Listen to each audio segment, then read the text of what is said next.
Autre sujet maintenant, sujet culturel. Nous allons explorer un univers pas très connu, celui des collectionneurs. La Centrale, ce lieu qui s'est donné pour mission de faire découvrir l'art contemporain, propose une plongée dans ses collections et on a le plaisir ce soir de recevoir un de ces collectionneurs. Alain Servet, bonsoir. Bonsoir. Vous êtes collectionneur, vous, depuis 20 ans. On imagine qu'en 20 ans, on a le temps d'accumuler pas mal de pièces. Mais plutôt que d'accumuler des pièces, on accumule des expériences. L'art n'est pas, après un certain temps, une accumulation d'objets. Quand on me demande ce que je collectionne, je réponds souvent, je collectionne des idées. Donc c'est plus des expériences que des objets. Alors on va voir ces pièces qui sont exposées pour l'instant à la Centrale. Qu'est-ce que vous recherchez, vous, dans une collection et dans un objet? On en voit un, là, par exemple. À apprendre. Cet objet est en fait un artiste espagnol et il veut nous rappeler l'ambiguïté qu'il y a dans l'amour. L'amour est proche de la mort. Vous voyez ce visage de Christ qu'il a soigneusement choisi. On ne sait pas très bien si sa mimique est celle d'une extase ou d'une douleur. Et c'est ça qui intéressait l'artiste, créer cette ambiguïté entre la douleur et le plaisir que peut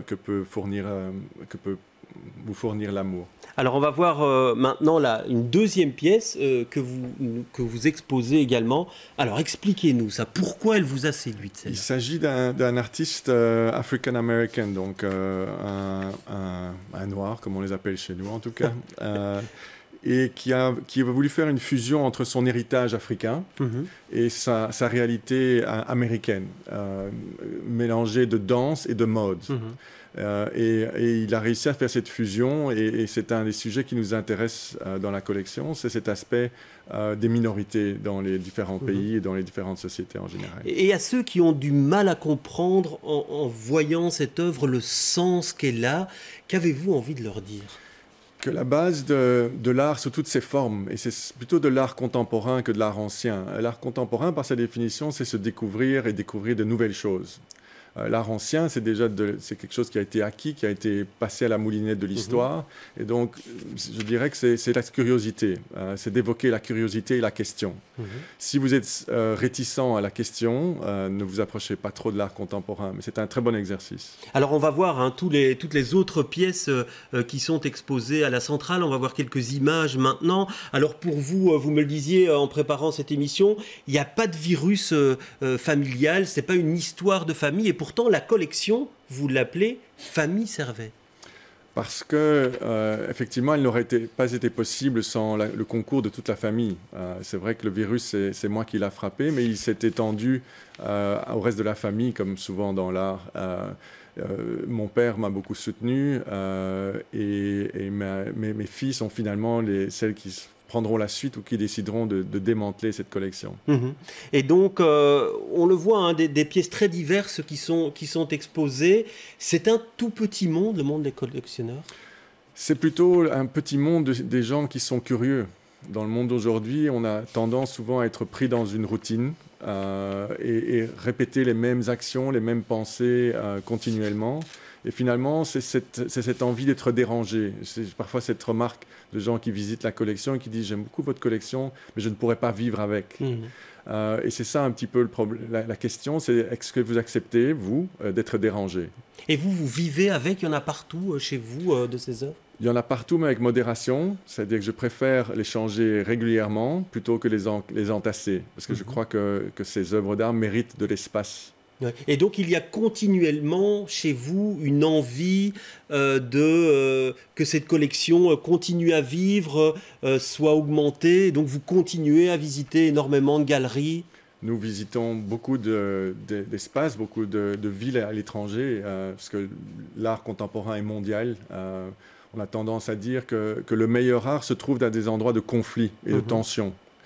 Donc c'est vrai que la collection s'est tournée plus vers le Moyen-Orient et l'Asie en règle générale, mais aussi l'Amérique du Sud, parce qu'on est dans un environnement dans les pays européens qui est, que je dirais parfois un peu de manière provocative, dominé par une espèce de confort lié à l'argent.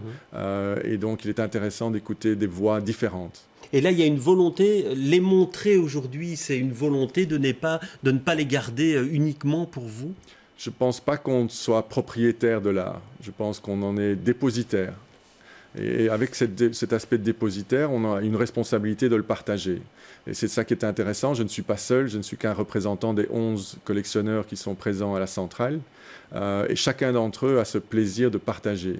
Parce que cet art n'est pas fait pour être dans notre... on ne peut pas en priver le reste de l'art. Ouais. Mais est-ce qu'il y a le désir, selon vous, parce qu'on sait les sommes folles auxquelles sont vendues certaines œuvres, est-ce qu'il y a une volonté chez vous ou un désir de construire un patrimoine qui va prendre de la valeur ?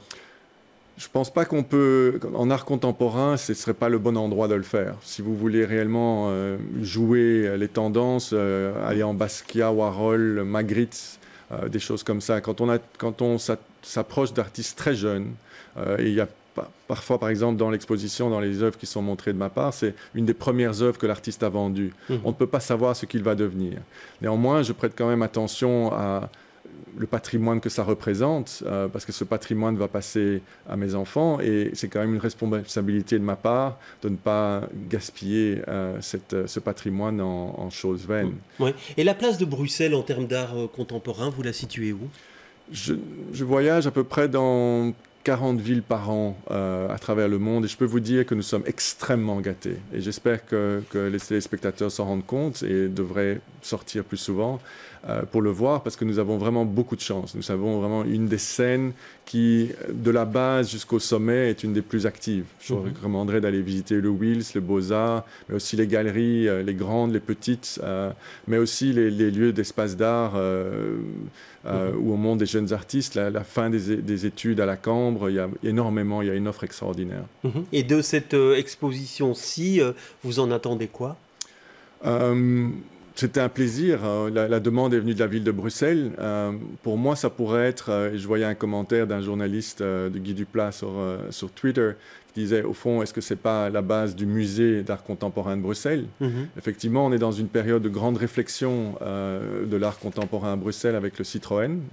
Et vous aimeriez qu'une partie de votre collection soit hébergée là-bas ? Mais pas spécialement que j'aimerais, je pense que ça peut être utile. Je pense que beaucoup des collections, et je ne parle pas que de moi, beaucoup des collectionneurs belges, on est considérés parmi les meilleurs au monde, il faut qu'on le sache, et dans son ensemble, pas des individus, mais nous avons des collections privées extrêmement riches, et ce serait un grand dommage de ne pas en faire un bon usage. Oui, et donc les collectionneurs que vous connaissez, puisque vous connaissez, apparemment, il y a un désir que ces pièces soient montrées au futur musée Citroën.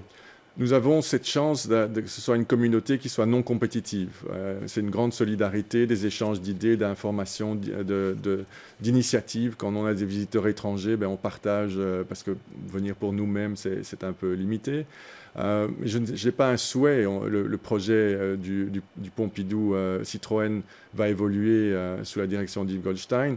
On va voir si nous serons contactés, oui ou non. Mais sinon, un autre projet est aussi possible au Van der Borgt. J'ai toujours l'idée qu'éventuellement, si le Pompidou s'installe à Citroën, pourquoi ne pas laisser une place à la créativité belge et bruxelloise au Van der Borgt ? L'appel est lancé. En tout cas, merci d'être passé sur ce plateau ce soir. Et cette exposition à la Centrale, elle est visible jusqu'au 27 mai. Merci d'avoir été là ce soir. C'est la